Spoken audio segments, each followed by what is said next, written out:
오늘 이 장면은 그 포로로 끌려가는 백성들 틈에 누가 있었냐 하면 예레미야가 있었어요. 우리 한번 같이 40장을 한 절씩 한번 좀 나눠보도록 하죠. 자, 그러면 40장 1절 같이 읽겠습니다. 시작. 사령관 느부갓네살이 예루살렘과 유다의 포로를 바벨론으로 옮기는 중에 예레미야도 잡혀 사슬로 결박되어 하다가 라마에서 풀려난 후에 말씀이 여호와께로부터 예레미야에게 임하니라. 네, 예레미야도 함께 잡혀가다가 라마에서 그가 풀려났어요. 네, 아니 예레미야가 그가 지난 40년 동안 예언을 할 때 바벨론이 결국 승리하니까 바벨론에 항복해라 이렇게 예언했다고 어떤 사람인데 이제 이렇게 된 거죠. 예. 그래서 그 바벨론의 느부갓네살 왕도 또 사령관인 느부사라단도 이 예레미야에 대해서 다르게 보는 거죠. 아, 저 사람은 진짜 하나님이 저 사람에게 말씀하시는 사람이구나 이렇게 이제 인정을 하게 된 거죠. 그죠? 그래서 이제 2절 한번 봅니다. 자, 시작. 사령관이 예레미야를 불러다가 이르되 내 하나님 여호와께서 이곳에 내 재난을 선포하시니. 네, 그 사령관이 누구였었죠? 1절에? 네, 느부사라단이 예레미야를 따로 불렀어요. 예레미야요 하고 불러서 가까이 오니까 이렇게 얘기를 하는 거예요. 그대의 하나님 여호와께서, 여기는 내 하나님 여호와께서 이곳에 재난을 선포하시더니, 이 유다가 멸망할 것을 지난 40년 동안 그대의 입술로 선포하게 하시더니 그 일이 말씀하신 대로 이루어졌군요. 이제 이렇게 된 거죠. 그래서 3절 같이 한번 읽어보죠. 시작. 여호와께서 그가 말씀하신 대로 행하셨으니 이는 너희가 여호와께 범죄하고 그의 목소리에 순종하지 아니하였으므로 이제 이루어졌도다. 이 일이 너희에게 임한 것이니라. 이상한 거 한번 발견해 보세요. 여러분 성경을 읽으실 때 이제 그냥 여호와께서 그가 말씀하신 대로 행하셨으니 이는 너희가 여호와께 범죄함이라 이렇게 하시면 안 돼요. 읽다가 이거 이상하다. 왜 이런 거지? 이게 질문을 하는 사람은 질문을 하는 이유가 뭐예요? 답을 찾으려고 하잖아요. 그죠? 그게 묵상이에요. 묵상. 그래서 어떤 분이 그러시더라고요. 묵상을 잘하는 그리스도인들은 좋은 질문을 한대요. 근데 여기 보세요. 자, 2절 보면 누가 예레미야를 불렀어요? 네, 사령관. 이 사람은 어느 나라 사령관이에요? 바벨론. 그러니까 바벨론의 사령관이니까 이 사람은 신자예요? 불신자예요?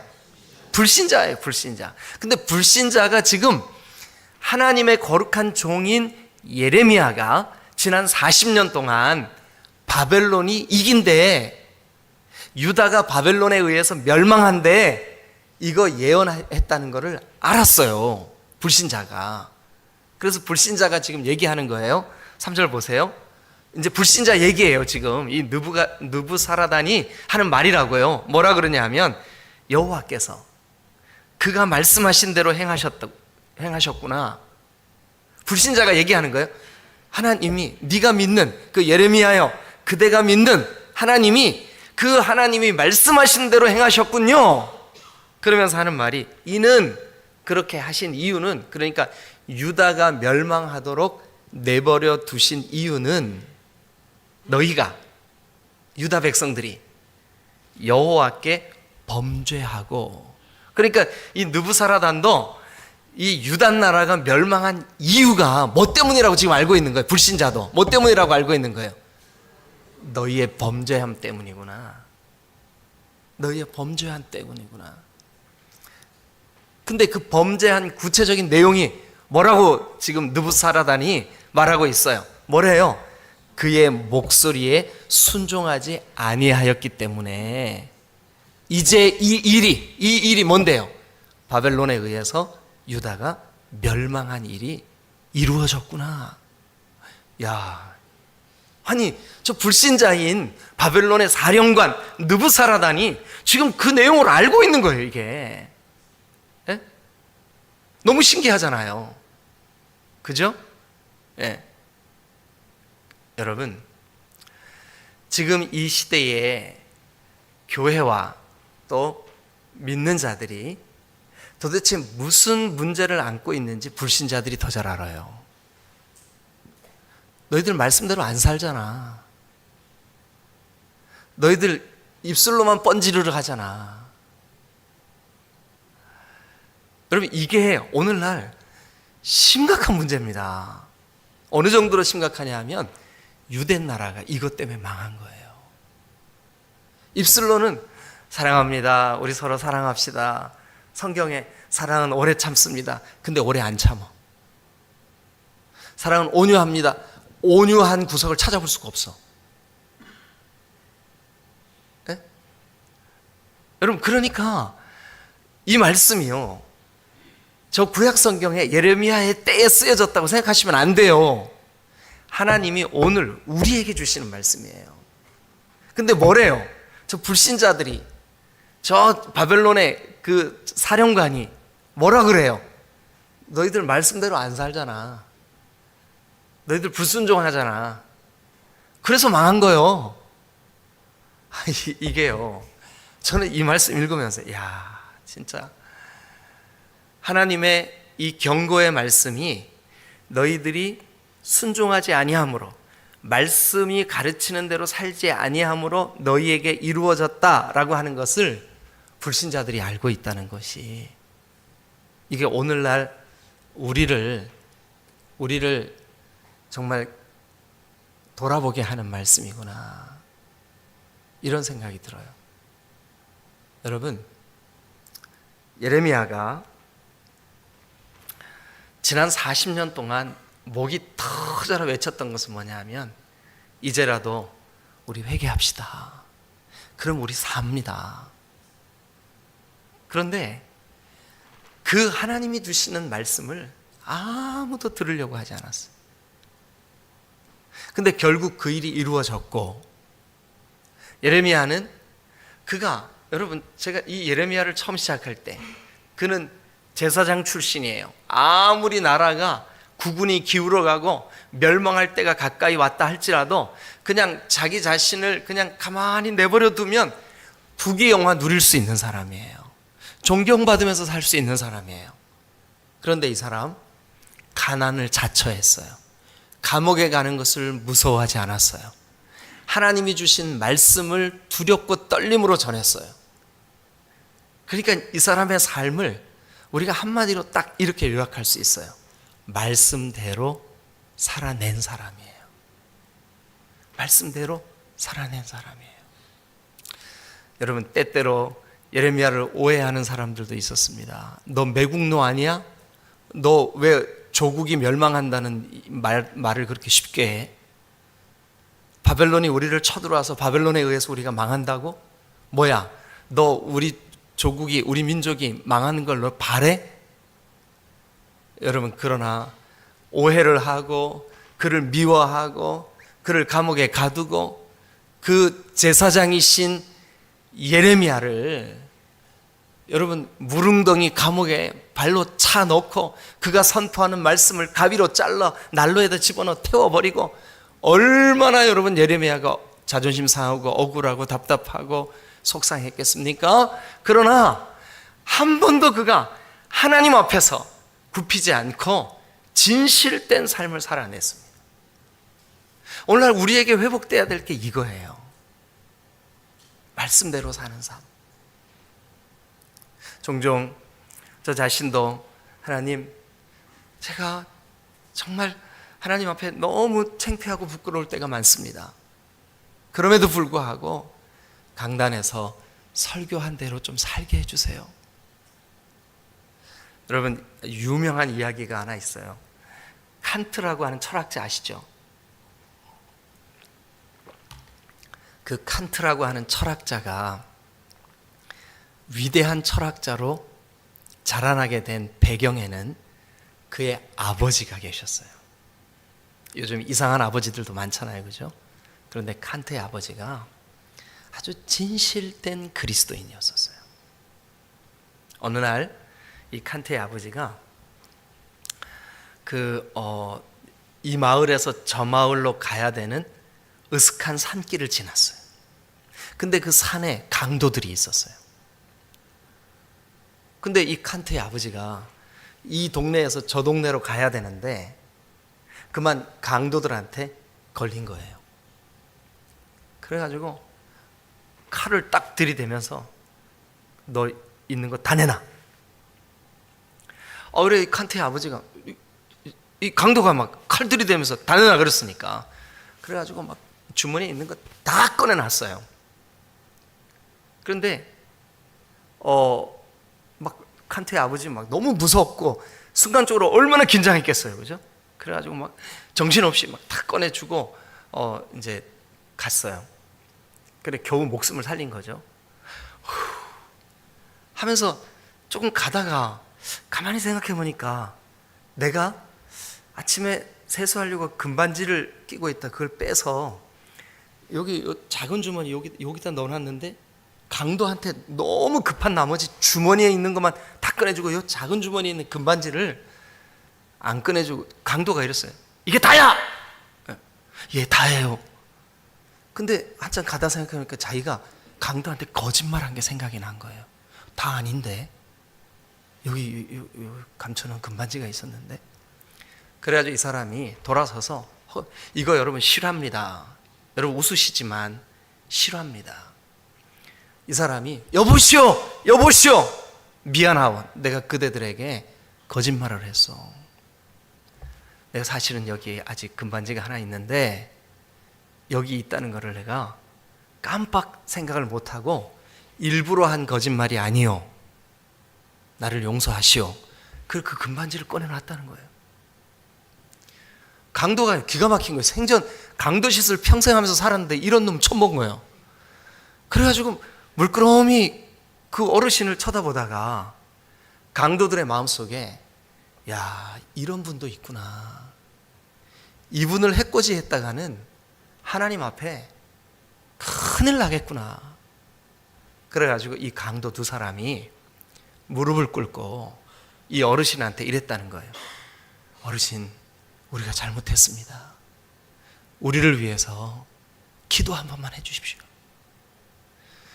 그래서 이 칸트의 아버지가요, 이 강도를 만난 그 으슥한 산길에서 강도 두 사람의 어깨에 손을 얹고 간절히 기도해 줬다는 거예요. 예? 그리고 이 두 강도가 강도의 삶을 청산하고 성실한 삶을 살게 되었다는 거예요. 여러분, 진실이 우리에게 오고 가는 모든 세대 속에 감동이 될 줄로 믿습니다.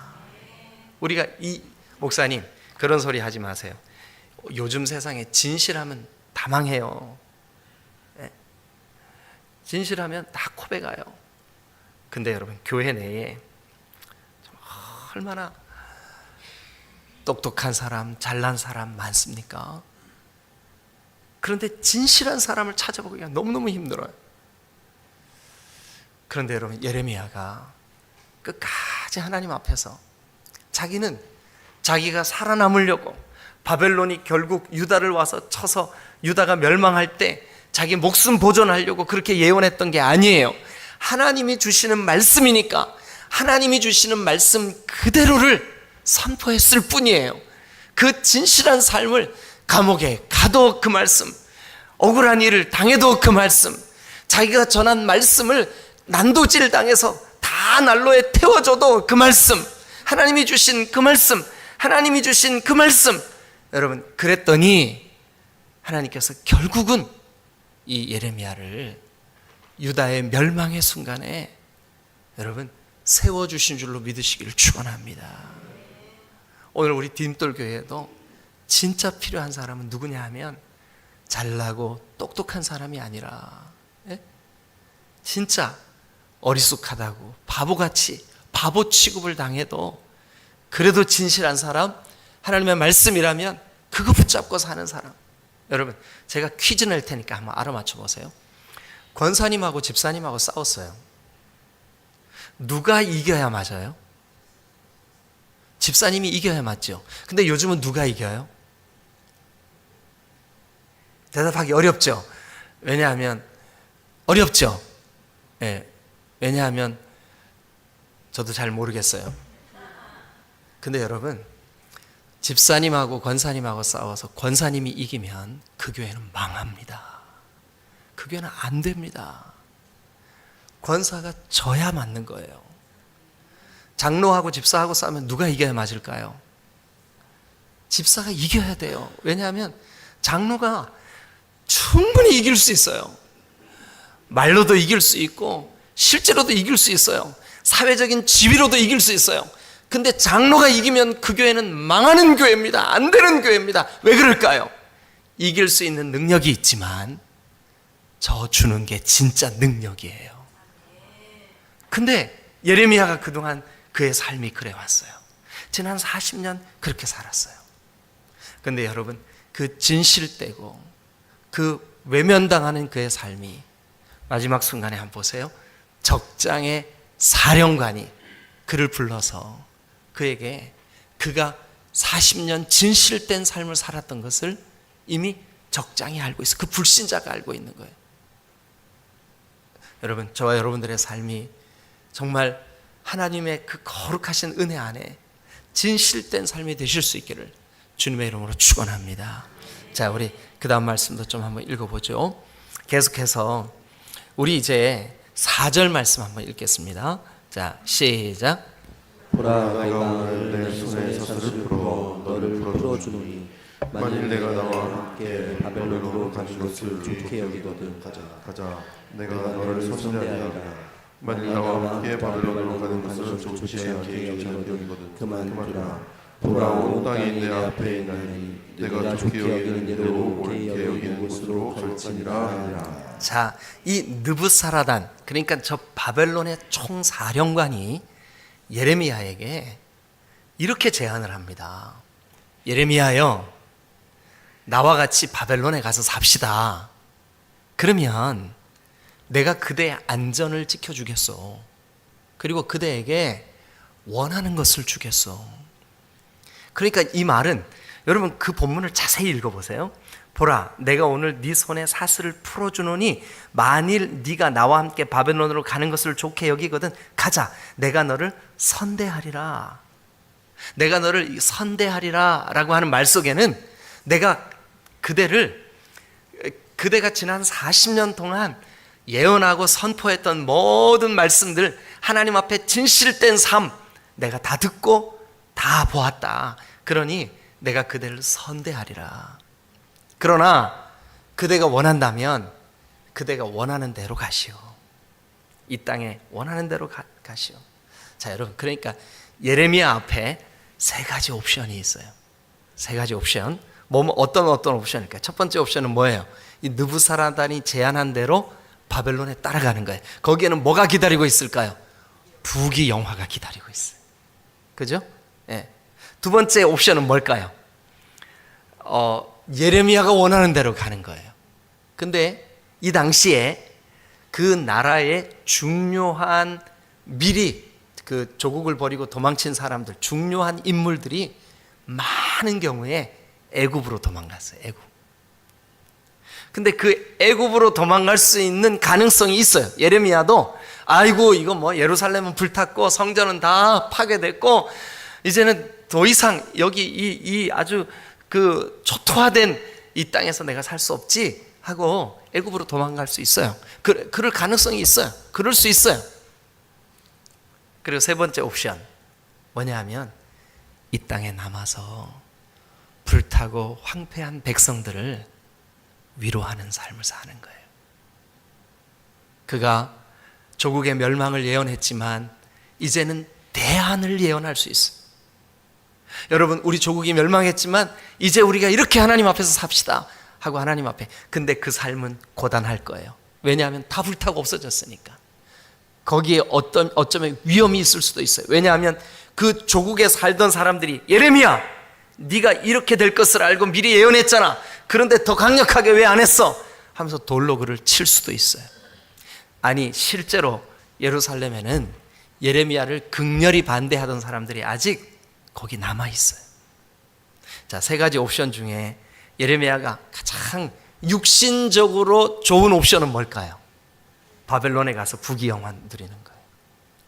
마음이 편할 수 있는 제일 좋은 선택지가 뭘까요? 애굽에 가가지고 다 이것도 보기 싫어, 저것도 보기 싫어, 그냥 나 혼자 살 거야. 근데 제일 힘든 옵션이 뭘까요? 이 땅에 남겨진 그 백성들, 여러분, 귀족들, 중요한 사람들 바벨론의 포로로 다 끌려갔어요.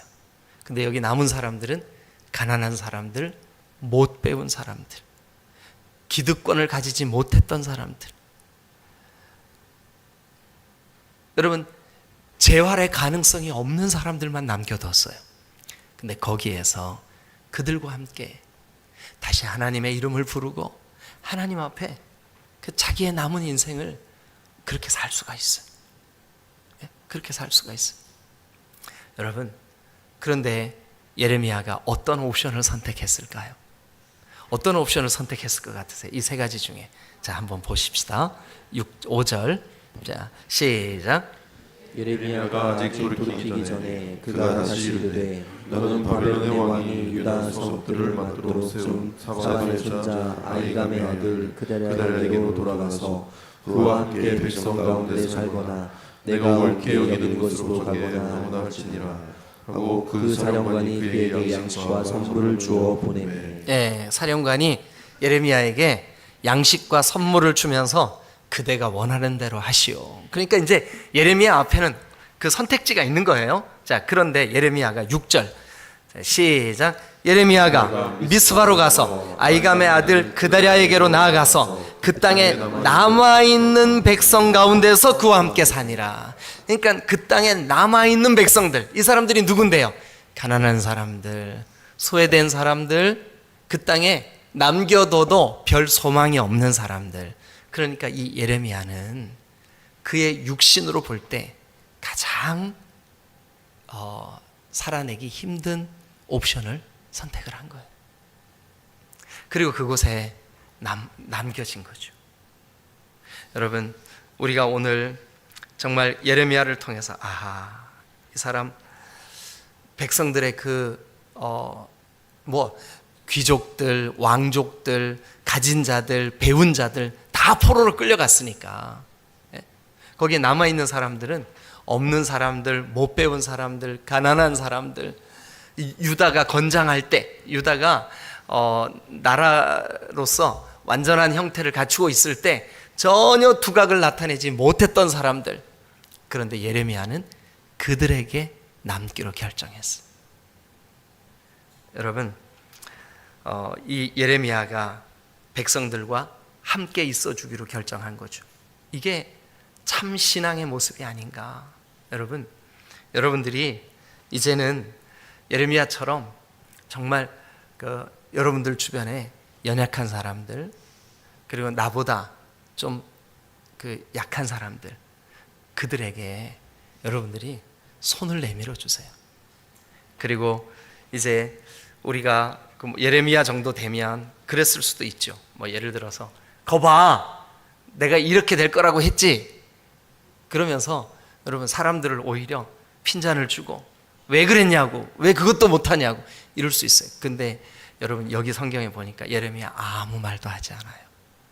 그리고 묵묵히 자기의 삶의 자리로 돌아갑니다. 이게 진짜 신앙이에요. 우리가 만약 신앙생활을 하면서 누군가를 정죄하고 너는 이게 문제야, 너는 저게 문제야. 사실은 지난 금요일 날 엊그제 저에게 정말 제가 반갑고 기다리고 했던 그 손님들이 두 가정이 찾아왔어요. 제가 휴가라는 걸 알고 두 가정이 찾아왔어요. 이 두 가정은 제가 첫 전도사로 사역을 할 때 그 중고등부를 담당했었는데, 그때 제가 가르쳤던 그 중학생, 고등학생이 나이가 들어 나중에 지금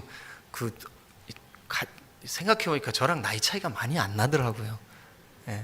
그때는 제가 첫 전도사로 나가서 그때 제가 그 나이가 26, 27 요때 이제 전도사로 이제 처음 나갔으니까 그랬는데 그때 중학생, 고등학생들이었었는데 저하고 10살도 채 차이가 안 나더라고요. 그리고 그 중에 한 학생이 그 고향 교회에 장로님이 되셨어요. 그래가지고 목사님 제가 장로 됐어요. 그래가지고 찾아온 거예요. 인사하러 온다고 찾아왔어요. 그리고 또 한 학생은 목사님이 되셨어요. 그래가지고 두 가정이 찾아왔어요. 그래서 이제 차를 대접하고 같이 앉아서 교제하고 하는데 이런 얘기를 하는 거예요. 목사님, 그 제가 그 교회 생활하면서 이제 장로가 되고 보니까 이제 교회가 이렇게 보이더라는 거예요. 이렇게 사람들도 눈에 보이고 그러더라는 거예요. 그래서 이 사람은 이런 사람, 이 사람은 이런 사람 이렇게 눈에 보이더라는 거예요. 그러면서 이제 그 장로님이 저에게 말씀하시는 거예요. 뭐라 그러냐면 그동안 자기가 고향 교회를 지키기 위해서 이 사람이 충북대를 나왔어요. 그래가지고 충주에서 살고 있는데 고향 교회를 지키기 위해서 자기가 진급하는 걸 포기했다는 거예요. 진급하려고 그러면 이제 국립대학에서 행정직으로 일을 하고 있는데 진급하려면 거기에서 다른 데로 전출을 갔다가 다시 돌아와야 된다는 거예요. 근데 그거를 포기하고 고향 교회를 지키기 위해서 그냥 진급을 포기했다는 거예요. 그러면서 이분이 하는 말이 성도들의 삶 속에 그러니까 자기가 잘했다는 얘기가 아니라 내가 교회 사랑하는 것을 실천하려고 진급을 포기했는데 많은 교회 장로님들도 그렇고 교회의 목자들도 그렇고 사람들 보고는 이렇게 하는 거야, 신앙생활 이렇게 하는 거야, 교회 생활 이렇게 하는 거야 라고 말해놓고 정작 자기는 그 길로 안 간대. 그러면서 이 장로님이 그래서 교회에 많은 사람들이 실망을 한다는 거예요. 여러분, 이제 여러분들의 신앙의 연조가 몇십 년 이렇게 깊어지셨어요? 이제는 좀 져주세요. 이제는 여러분들이 말한 대로 신앙생활 이렇게 해야 되는 거야 그랬으면 여러분들이 손짓만 그렇게 하지 말고 여러분들이 그 길을 가세요. 그건 목사인 저도 똑같죠. 제가 강단에서 설교를 이렇게 해놓고 저는 정작 그 길로 안 가면 이게 안 되죠. 근데 예레미야 보세요. 자기가 그렇게 설교해놓고 그 옵션들 중에 자기가 선택할 수 있는 옵션지 중에 제일 힘든 거, 백성들과 함께 남기로 한 거, 백성들에게 돌을 맞을 수 있는 가능성이 있는 거, 백성들의 그 가난과 함께 처하기를 원하는 거, 그것을 선택했어. 그래서 6절은 이렇게 마무리를 합니다. 그 땅에 남아있는 백성들 가운데서 그와 함께 사니라. 여러분, 이게 예레미야의 마지막 결정이에요. 여러분, 저와 여러분들이 오늘 이제 예레미야의 그 삶의 모습을 보면서 참 신앙은 이런 거구나. 근데 그동안 내가 교회 생활하면서 얼마나 내가 똑똑했었나. 실제로 내가 정말 내가 40년 50년 신앙생활 했다고 그거는 연수는 자랑했으면서 내가 한 번도 져주지를 못했구나. 혹시 여러분 가운데 져주지 못한 것 때문에 지금도 막힌 담이 있는 분들은 오늘 회개하셔야 돼요. 예레미야 보세요. 자기를 그렇게 배척한 그 조국, 그 사람들, 그들과 함께 있기로 결정하잖아요. 저와 여러분들이 오늘 거룩한 주일에 시간마다 우리의 예배가 정말 주님을 영화롭게 하는 거룩한 결단의 시간들이 되실 수 있기를 주님의 이름으로 축원합니다. 기도하시겠습니다.